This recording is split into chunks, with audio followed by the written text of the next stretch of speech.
जय हिंद दोस्तों, आपका स्वागत है आपके अपने YouTube channel Y K math and science classes में। आज हम आपके लिए बायोलॉजी का एक महत्वपूर्ण चैप्टर है, जीव जनन कैसे करते हैं। इससे संबंधित आपका बहुत ही महत्वपूर्ण क्लास होने वाला क्लास 10th 12th और जो जनरल कंपटीशन की तैयारी कर रहे हैं उनके लिए भी ये पार्ट बहुत ही महत्वपूर्ण होने जा रहा है। और साथ ही यहाँ पर आपका ऑब्जेक्टिव तो कराएंगे, साथ में आप जो ध्यान से देखते हैं तो यहाँ से आपका बहुत सा आंसर आपका सब्जेक्टिव में भी बन जाएगा और आप बिना रट्टा लगाए सब्जेक्टिव का आंसर लिख भी सकते हैं। तो अगर चैनल पे नए हैं तो चैनल को सब्सक्राइब करके बेल आइकन जरूर दबा दीजिएगा। यदि आपको वीडियो पसंद आता तो फटाफट वीडियो को लाइक और शेयर कर दीजिए क्योंकि क्लास अब स्टार्ट करने वाले हैं। तो देखिए फर्स्ट क्वेश्चन है, निम्न में कौन एक उभयलिंगी जंतु है। तो उभयलिंगी जंतु की परिभाषा देखिए क्या होगा, वैसा जंतु जिसमें नर और मादा एक एक साथ है ना, यानी एक साथ ही ना, एक ही जीव में नर और मादा दोनों होता है, उसे हम क्या कहेंगे, उभयलिंगी जंतु कहेंगे। जैसे आपका देखिए यहाँ पर ऑप्शन है कुत्ता, बिल्ली, बकरी, केचुआ। तो आंसर सही हो जाएगा केचुआ। केचुआ में नर और मादा एक ही जीव में होते हैं, जबकि कुत्ता में नर अलग मादा अलग, बिल्ली में नर अलग मादा अलग, बकरी में नर अलग और मादा अलग होता है। तो इसे हम एकलिंगी कहेंगे। तो उभयलिंगी को ही हम द्विलिंगी भी कहते हैं। नेक्स्ट क्वेश्चन, पौधों में जनन अंग कहाँ पाया जाता है। तो पौधों में जनन अंग कहाँ पाया जाता है, ऑप्शन देखिए तना, जड़, पुष्प, फल। फटाफट अपना आंसर करेंगे क्या होगा। पौधों में जनन अंग जो होता है वो पुष्प में पाया जाता है, फूल। और फूल का देखेंगे भाग, ध्यान दीजिएगा, फूल का हम आपको भाग बता रहे हैं, ध्यान दीजिएगा। किसी भी फूल का आपको भाग, एक जैसे फूल होता है आपका, उसका आपका याद रखना आपका इस तरह से। तो ये आपका इसका देखेंगे यहाँ पर जो होता है इस तरह से हरा बाह्य दलपुंज देखिएगा। पुष्प के चार भाग होते हैं, बाह्य दलपुंज, दलपुंज और ये आपका होता है स्त्री केसर। याद रखना स्त्री केसर, जिसको हम जायांग कहते हैं। पुष्प का ये आपका मादा जनन होगा जायंग या स्त्री केसर। ये ऊपर में जैसा होता है आपका देखेंगे इस तरह से, वो आपका होता है पुंकेसर। पुंकेसर जो कि आपका कौन, या पुमंग भी कहते हैं, जो आपका नर जनन अंग होता है। तो इस चीज़ को आप याद रखिएगा। फूल के चार भाग होते हैं और पौधों के जो लैंगिक जो होता है जनन अंग होता है वो कौन होता है आपका, पुष्प होता है। नेक्स्ट क्वेश्चन, अमीबा में अलैंगिक जनन किस विधि द्वारा होता है। अमीबा में अलैंगिक जनन किस विधि द्वारा होता है, ये स्पेशल हम आपको अलैंगिक जनन का लाएंगे, वीडियो देख लीजिएगा बताएंगे क्या होगा। तो देखिए मुकुलन, विखंडन, बीजाणु जनन, इनमें से सभी। तो फटाफट आंसर करेंगे अमीबा में जनन किस विधि द्वारा होता है। तो देखिए अमीबा में आपका होता है विखंडन, याद रखना। अमीबा में क्या होता है, विखंडन होता है। मुकुलन जानते किस में होता है, हाइड्रा एवं ईस्ट में। हाइड्रा एवं ईस्ट में स्पेशल आपका ये वीडियो बता देंगे, देख लीजिएगा। नेक्स्ट है अंडाणु निषेचित होता है। आपको बताए थे आज का भी क्लास में देखेंगे, 12th का जब स्पेशल आपका सब्जेक्टिव वीवीआई करवा रहे थे उसमें आपको अच्छी तरह निषेचन बताए थे, आपको पूरा आपका कंसेप्ट बताए थे। तो बताएंगे अंडाणु निषेचित कहाँ होता, योनि में, गर्भाशय में, फैलोपियन नलिका में, अंडाशय में। तो देखिए इसका सही आंसर आपका हो जाएगा फैलोपियन नलिका में। क्या हो जाएगा, फैलोपियन नलिका में। नेक्स्ट क्वेश्चन को बढ़ेंगे। क्वेश्चन क्या है, पुष्प का नर भाग क्या कहलाता है। पुष्प का नर भाग क्या कहलाता है, अभी तुरंत आपको बताए थे, फटाफट बताइए। देखिए जायांग, दलपुज, पुमांग, बायदलपुज। क्या होगा, नर जनन है आपका हो जाएगा क्या, पुमांग या पुंकेसर कहे, पुमांग या पुंकेसर। और मादा जनन भाग पूछता जायांग या आप स्त्री केसर कहते हैं। नेक्स्ट क्वेश्चन, एकलिंगी पुष्प के उदाहरण हैं। एकलिंगी पुष्प के उदाहरण पूछा जा रहा है। ऑप्शन देखिए पपीता, सरसों, उड़हर, कोई नहीं। आंसर करेंगे फटाफट एकलिंगी फूल के उदाहरण।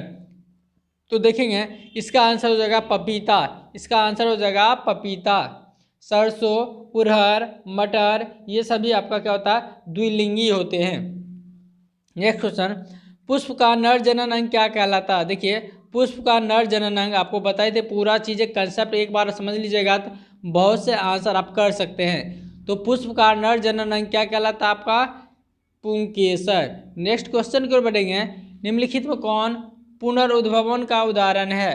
किसमें पुनरुद्भवन होता है, फटाफट आंसर करेंगे। देखिए क्या होगा आपका, हाइड्रा, अमीबा, एस्पायरोगोरा, इनमें से कोई नहीं। फटाफट अपना आंसर करेंगे क्या होगा। तो देखिए पुनरुद्भव का उदाहरण है, तो देखेंगे आपका क्या होगा। पुनरुद्भव मतलब होता है पुनर्जनन भी इसको कहते हैं, याद रखिएगा। ये आपको होता है हाइड्रा। देखिए हाइड्रा और प्लेनेरिया में होता है, किसमें होता है?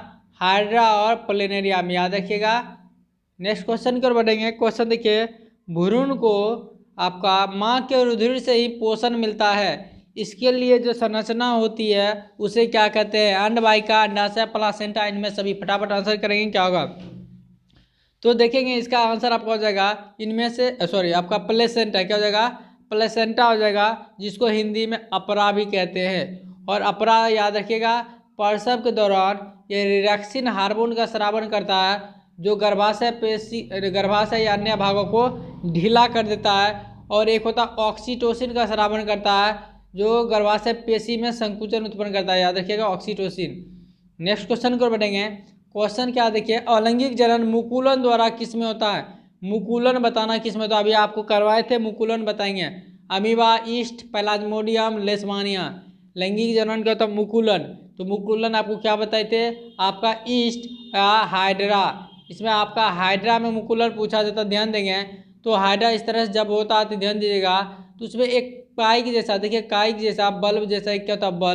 बल्ब जैसा एक प्रबंध निकल आता है, एक काइक निकल जाता है, और पुराने जीव से ये अलग होकर अपना स्वतंत्र जीव तैयार कर लेता है। इसी को हम कहते हैं क्या? मुकुलन।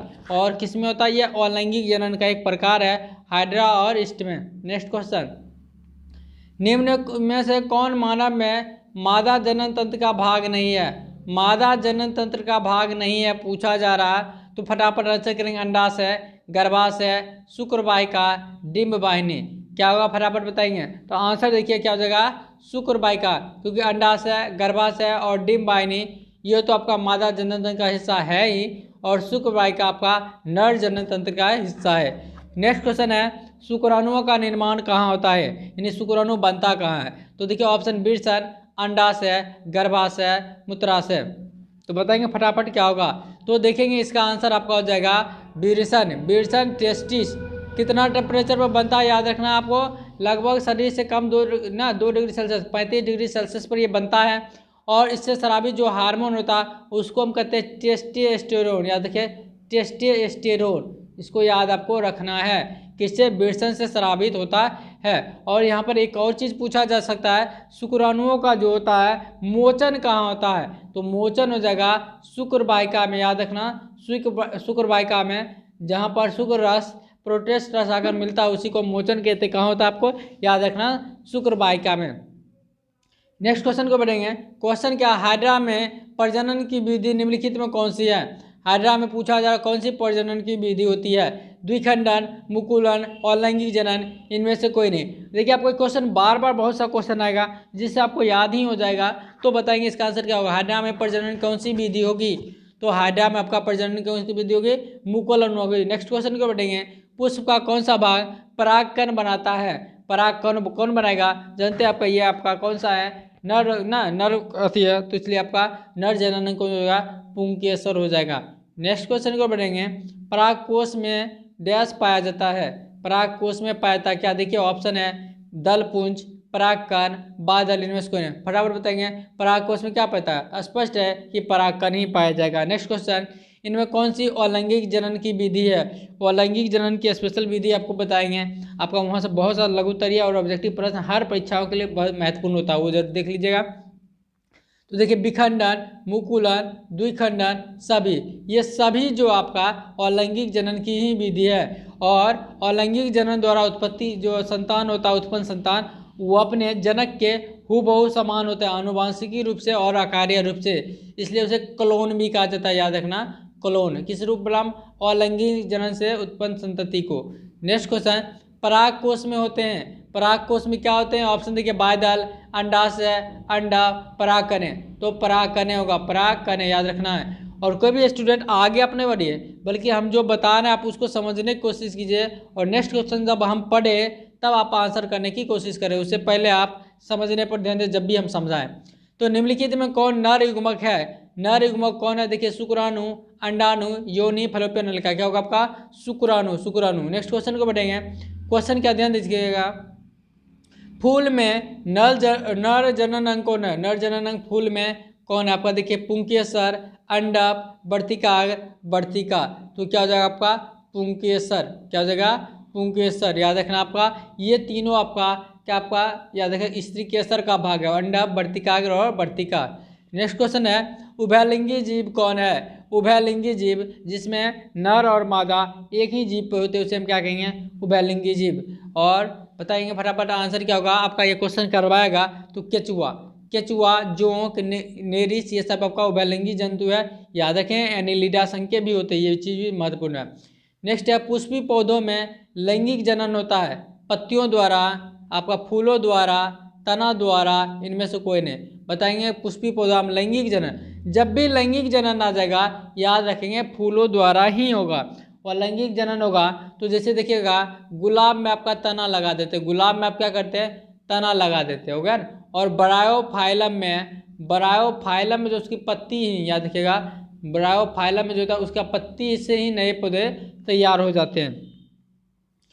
नेक्स्ट क्वेश्चन देखेंगे गुणसूत्र कहाँ पाए जाते हैं? देखिए पहले मनुष्य के युग्मक में गुणसूत्रों की संख्या कितनी होती है? आपका जब कंसेप्ट सब्जेक्टिव वाला बताए थे तो उसमें ये सभी चीज़ आपको अच्छी तरह समझाएंगे कि ऑब्जेक्टिव सब्जेक्टिव सब बन जाता, तो वो चीज़ देख सकते हैं आप। तो देखेंगे मनुष्य के युग्मक में गुणसूत्रों की संख्या, सबसे पहले आप समझ लीजिए मनुष्य में जो होते हैं गुणसूत्र 23 जोड़े होते हैं। कितने होते हैं? 23 जोड़े होते हैं। मनुष्य की हम बात कर रहे हैं, याद रखना है हो गया ना। जिसमें हम पढ़ेंगे नर में अगर पढ़ेंगे तो 22 जोड़े और एक होता है आपका एक्स वाई। और मादा में जो होता है याद रखेंगे 22 जोड़े आप प्लस एक्स एक्स, इस चीज़ को याद रखिएगा। तो ये आपका मादा और नर में होगा। लेकिन जब आप शुक्राणु या अंडाणु की बात करेंगे ना किसी भी युग्मक का, तब जोड़ा में नहीं होगा, तब 23 ही होगा। याद रखना 23 ही होगा। कैसे आपका शुक्राणु देखिए 22 प्लस एक्स हो सकता है या 22 प्लस वाई, और जबकि अंडाणु आपका 22 प्लस एक्स ही हो सकता है। इस चीज़ को समझना आपको। और स्पेशल यहीं पर देखिए और ऑटोसोम्स क्या होते हैं देखिए, तो जो आपका 23 जोड़े गुणसूत्र होते हैं इसमें से 22 जोड़े नर और मादा में एक समान होते हैं, उसी को हम ऑटोसोम्स कहते हैं। और 23वां जोड़ा जो गुणसूत्र होता है एक्स वाई या एक्स एक्स मादा में, उसको हम लिंक क्रोमोसोम कहते हैं, जो नर और मादा में अलग अलग होते हैं। नेक्स्ट क्वेश्चन को बढ़ेंगे। क्वेश्चन देखिए पुष्पी पौधों में अलैंगिक जनन किसके द्वारा होता है? पुष्पी पौधों में लैंगिक जनन किसके द्वारा होता है? तो इसका आंसर करेंगे फटाफट। देखिए पत्तियों द्वारा, तने द्वारा, फूलों द्वारा, आपका बीज द्वारा। क्या आंसर किए थे? फूलों द्वारा। नेक्स्ट क्वेश्चन है फूल में नर प्रजनन अंग कौन है? फूल में नर प्रजनन अंग कौन होता है? आपको बार बार ये बताइए फटाफट आंसर क्या हो जाएगा? पुंकेसर। नेक्स्ट क्वेश्चन की ओर बढ़ेंगे।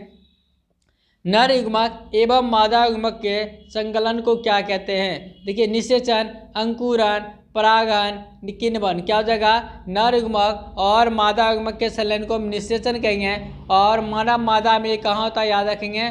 फैलोपियन ट्यूब में, फैलोपियन नलिका में या अंडवाहिनी में, ये सभी याद रखना है। नेक्स्ट क्वेश्चन को बढ़ेंगे। क्वेश्चन एकलिंगी पादप का उदाहरण है, आज ये भी हम करवाए थे एकलिंगी पादप। तो फटाफट आंसर करेंगे। ऑप्शन देखिए आपका ऑप्शन क्या है? सरसों, पपीता, उड़हुल, मटर। क्या होगा? एकलिंगी पादप। तो देखेंगे फटाफट आपको आंसर करवाए थे, देखेंगे पपीता। नेक्स्ट क्वेश्चन को बढ़ेंगे। मनुष्य में कितने जोड़े गुणसूत्र पाए जाते हैं? तो बताएं कितने जोड़े पूछा जा रहा है? 26, 14, 23, 18। तो जानते हैं मनुष्य में 23 जोड़े गुणसूत्र पाए जाते हैं, जिसमें से 22 जोड़े आपका ऑटोसोम्स होते हैं, जो नर और मादा में एक समान होते हैं। नेक्स्ट क्वेश्चन है निम्नलिखित में से कौन एक उभयलिंगी जंतु है? उभयलिंगी जंतु पूछा जा रहा है। देखिए आपका रिपीटेड क्वेश्चन, इसको हम छोड़ देते हैं, आप खुद लोग आंसर कीजिएगा इसका उभयलिंगी जंतु कौन है। नेक्स्ट क्वेश्चन को बढ़ेंगे। मुकुलन द्वारा प्रजनन किसमें होता है? मुकुलन द्वारा प्रजनन किसमें होता है? अमीबा, ईस्ट, मलेरिया परजीवी, पैरामीशियम। फटाफट बताएंगे इसका आंसर क्या होगा? मुकुलन द्वारा। ये भी आपका रिपीटेड क्वेश्चन है, तो याद रखना आपको होता क्या इसका आंसर आपका। देखिए ईस्ट ईस्ट।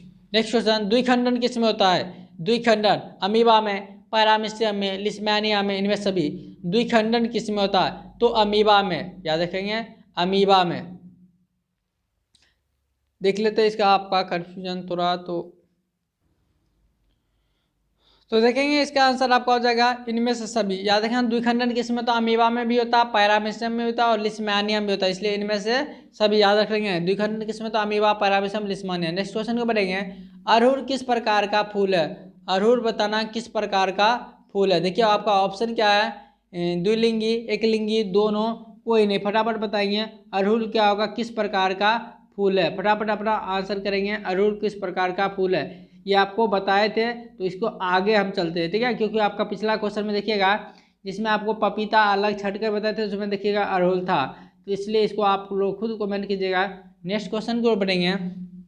क्वेश्चन ध्यान दीजिएगा क्या है। उभयलिंगी जंतु, तो आपको देखेंगे उभयलिंग क्या आपका इष्ट किस प्रकार, किस वर्ग का एक कोशिकीय जीव है। इष्ट जो है किस वर्ग का एक कोशिकीय जीव है।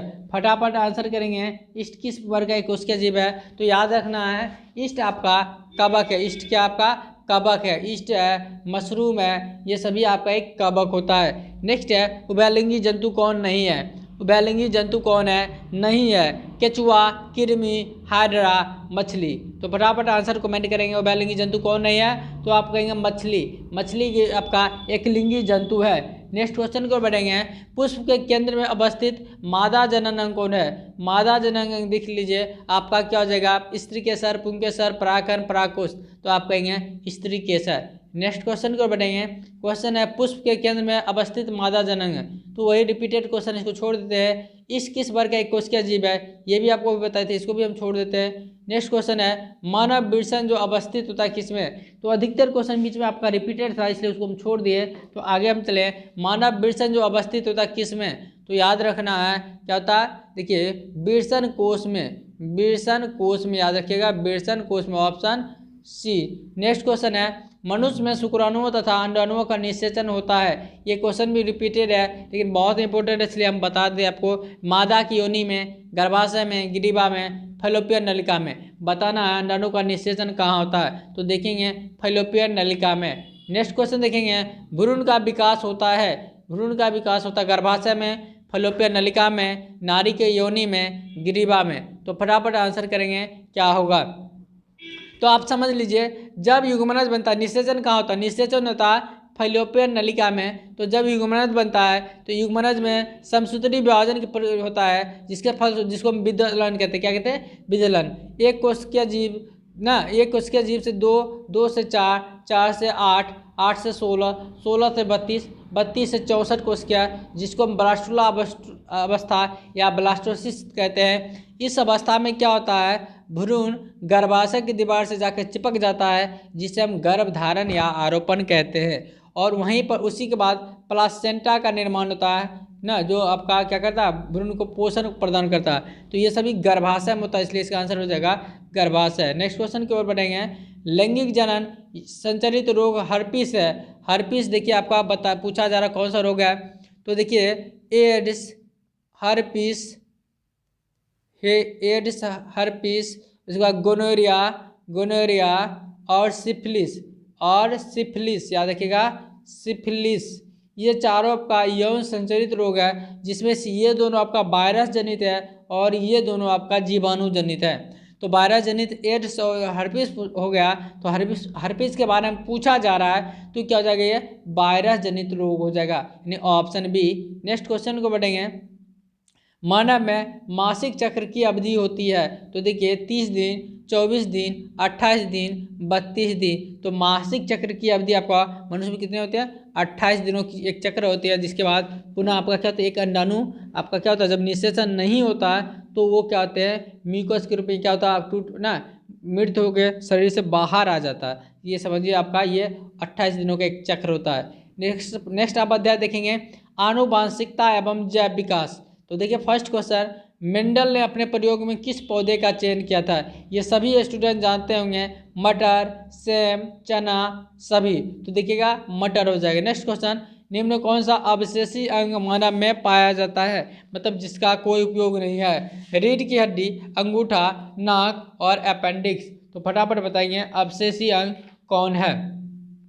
तो देखेंगे अपेंडिक्स, अपेंडिक्स जिसको हम परिशेषिका भी कहते हैं, याद रखना है। नेक्स्ट क्वेश्चन देखेंगे, द ओरिजिन ऑफ स्पीसीज नामक पुस्तक किसने लिखी। द ओरिजिन ऑफ स्पीसीज नामक पुस्तक किसने लिखी? तो आंसर देखेंगे डार्विन। डार्विन। नेक्स्ट क्वेश्चन को बढ़ेंगे। क्वेश्चन ध्यान दीजिए, इनमें कौन अवशेषी अंग है? अभी तुरंत ये क्वेश्चन करवाए थे, तो बताएंगे इनमें कौन आपका अवशेषी अंग है। इसको हम छोड़ देते हैं, आगे चलते हैं, आप इसका आंसर कमेंट कीजिएगा। नेक्स्ट क्वेश्चन, किसी जीव की जीनी संरचना क्या कहलाती है? जीन का जो जीनी संरचना पूछा जा रहा, तो स्पष्ट जीन की संरचना जीनोटाइप कहलाएगा। नेक्स्ट क्वेश्चन देखेंगे, समजात अंगों का उदाहरण है। समजात अंगों का उदाहरण है, देखिए आपका स्क्रीन पर ऑप्शन है और फटाफट अपना आंसर करेंगे। तो आंसर देख लीजिए, आंसर आपका हो जाएगा हमारा हाथ और कुत्ते के अग्रपाद। नेक्स्ट क्वेश्चन, कौन सा अभिलक्षण वंशागत नहीं है? वंशागत नहीं है, समझ रहे हैं, वंश यानी माता पिता से बच्चों में कौन सा नहीं आएगा? आँख का रंग, चमड़ी का रंग, शरीर का आकार, बाल की प्रकृति। तो ये आंसर हो जाएगा आपका बाल की प्रकृति। नेक्स्ट क्वेश्चन को बढ़ेंगे। क्वेश्चन देखिए, विकास के आधार पर निम्नलिखित में किसका शारीरिक अभिनव उत्तम है? शारीरिक अभिनव क्या आपका उत्तम है? विकास के साथ बताएंगे तो देखेंगे चिंपैंजी। चिंपैंजी आपका सबसे उत्तम है। नेक्स्ट, स्त्रियों में लिंग गुणसूत्र क्या का युग्म होता है? आपको बताए थे, देखेंगे पिछले पार्ट में आपको बताए थे, जब आप क्या बताए थे, 22 जोड़े प्लस क्या होता है, स्त्रियों में XX होता है। नेक्स्ट क्वेश्चन को बढ़ेंगे, मानव शरीर के किसी समान कोशिका में गुणसूत्रों के कितने युग्म होते हैं? कितने युग्म होते हैं, मतलब आपका बताना है, फटाफट आंसर देखें, कितने युग्म मतलब कितने जोड़े होते हैं? तो आप आराम से कह सकते हैं 23 जोड़े होते हैं, क्योंकि 40 जोड़ा तो होगा नहीं।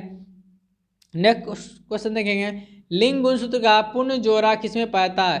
पूर्ण जोड़ा लिंग गुणसूत्र का पूछा जा रहा है, तो ध्यान देंगे किसमें पाया जाएगा। तो आप आराम से कैसे देखिए, नर में क्या पाया था? 22 जोड़ा प्लस XY, और मादा में 22 जोड़ा प्लस XX। तो देखिए पूर्ण गुणसूत्र का मतलब क्या? ये तो जोड़ा जोड़ा है, ये देखिए दोनों एक समान है, ये दोनों एक समान है, तो पूर्ण जोड़ा ये देखिए दोनों अलग अलग है ना, तो स्त्री में याद रख लीजिएगा। नेक्स्ट क्वेश्चन है, वंशागत नियमों का प्रतिपादन किसने किया? वंशागत नियमों का प्रतिपादन किसने किया? देखिए डार्विन, रॉबर्ट हुक, जेसी बोस, मेंडल। इसका सही आंसर बताएंगे फटाफट, क्या होगा देखेंगे आपका इसका आंसर क्या हो जाएगा? मेंडल। अनुवांशिकता का नियम किसने देते? याद रखें मेंडल, इसलिए अनुवांशिकता ना आधुनिक अनुवांशिकता के पिता भी कहे जाते हैं। नेक्स्ट क्वेश्चन है 15 नंबर, कीटों के पंख और चमगादड़ के पंख किस तरह के अंग हैं? तो आंसर करेंगे फटाफट, क्या होगा? कीटों के पंख और चमगादड़ के पंख किस तरह के अंग हैं? तो देखेंगे आपका समजात। समजात। नेक्स्ट क्वेश्चन को बढ़ेंगे, जीन शब्द की प्रस्तावना किसने की थी? जीन शब्द की प्रस्तावना किसने की थी? वाटसन, मेंडल, बेंडेन, कोई नहीं। फटाफट बताएंगे जीन शब्द की प्रस्तावना किसने किया था? तो जीन शब्द का प्रस्तावना याद रखें जोहानसन। जोहानसन याद रखें, जोहानसन। तो हो गया इसमें से कोई नहीं। नेक्स्ट क्वेश्चन को बढ़ेंगे, पक्षी और चमगादड़ के अंग क्या है? पक्षी और चमगादड़ के पंख क्या है, ये आपका क्वेश्चन है। तो आपको बताएंगे, इसका अभी तुरंत बताए थे, आप लोग खुद इसका आंसर कीजिएगा क्योंकि आपका बताया क्वेश्चन है।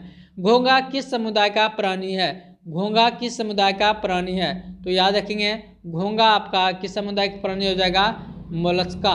मोलस्का यानी एनिलिडम, केचुआ, केचुआ जोक, नेरिस आएगा, इकाइनोडर्मेटा देखिए सितारा मछली, और भी आएगा प्रोटोकॉर्डेटा।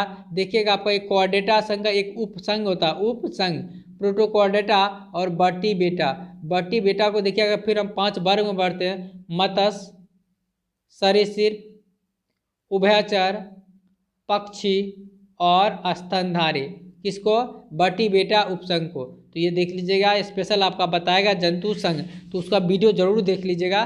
तो 12वीं वाला तो अभी मत देखिएगा, या क्लास 10th वाला मत देखिएगा, लेकिन जो जनरल कंपटीशन की तैयारी कर रहे हैं वो जरूर देख लीजिएगा। और 12वीं वाले के लिए उतना ये महत्वपूर्ण टॉपिक नहीं है, आपका 1 आध नंबर बनेगा, इसके चक्कर में आप टाइम बर्बाद मत कीजिएगा। नेक्स्ट क्वेश्चन है, प्राकृतिक चयन का सिद्धांत किसने दिया? प्राकृतिक चयन का सिद्धांत किसने दिया? तो याद रखना आपका ऑप्शन देखिए, ऑप्शन स्क्रीन पर है, तो आंसर रखना डार्विन। डार्विन, इसलिए इसको हम डार्विनवाद भी कहते हैं, डार्विनवाद भी कहा जाता है। नेक्स्ट क्वेश्चन को बढ़ेंगे। क्वेश्चन क्या ध्यान दीजिएगा, पुरुष जीन संगठन होता है, पुरुष जीन संगठन बताएंगे।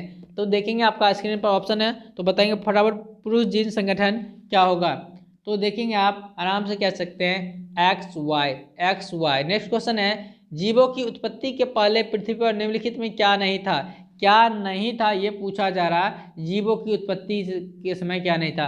तो देखेंगे आपका इनमें से सभी नहीं था, आपका कार्बन डाइऑक्साइड भी नहीं था, नाइट्रोजन डाइऑक्साइड भी नहीं था, और ऑक्सीजन भी नहीं था। नेक्स्ट क्वेश्चन है मानव युग्मक में ऑटोसोम्स की संख्या, देखिए आपको पूछा गया था तो मानव युग्मक में पूछा जा रहा है तो यहाँ पर आपको बताना क्या होगा। देखिए आपका ऑप्शन इसमें से सब कहेंगे गलत है, क्योंकि मानव युग्मक में जो ऑटोसोम की संख्या 22 होगा, ना कि 22 जोड़ी होगा। तो यानी 24 का आंसर आप एक लगा सकते हैं, लेकिन इसका सही है सटीकता आंसर क्या होगा, 22 होगा, 22 जोड़े नहीं होगा। मानव युग्मक पूछा गया, अब मानव में पूछा जाता तब तो 22 जोड़े आपका होता है।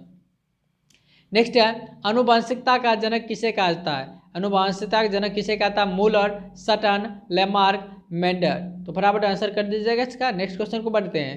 क्वेश्चन क्या ध्यान दीजिएगा, और ये आज का आपका अंतिम क्वेश्चन था। नेक्स्ट अध्याय में आपके लिए लाएंगे हमारा पर्यावरण, हमारा पर्यावरण, जिसके अंतर्गत आप पढ़ेंगे ना पारिस्थितिक तंत्र, ऊर्जा का श्रृंखला, आपका ना खाद्य जाल, ये सब पढ़ना है आपको। या में आपका उपभोक्ता, आपका उत्पादक, अपघटक, ये सभी पढ़ेंगे नेक्स्ट वीडियो में। तो आज के वीडियो में बस इतना ही। यदि आपको वीडियो पसंद आए तो हमारे चैनल को लाइक, शेयर और सब्सक्राइब जरूर करें। यहाँ पर आपको क्लास 10, 12 और उसके आगे की तैयारी, यदि आप जनरल कंपटीशन की तैयारी करना चाहते हैं तो वो भी आपके लिए बहुत फायदेमंद साबित होगा। तो चैनल पर नए तो चैनल को सब्सक्राइब करके बेल आइकन जरूर दबा लीजिएगा। धन्यवाद। जय हिंद, जय भारत।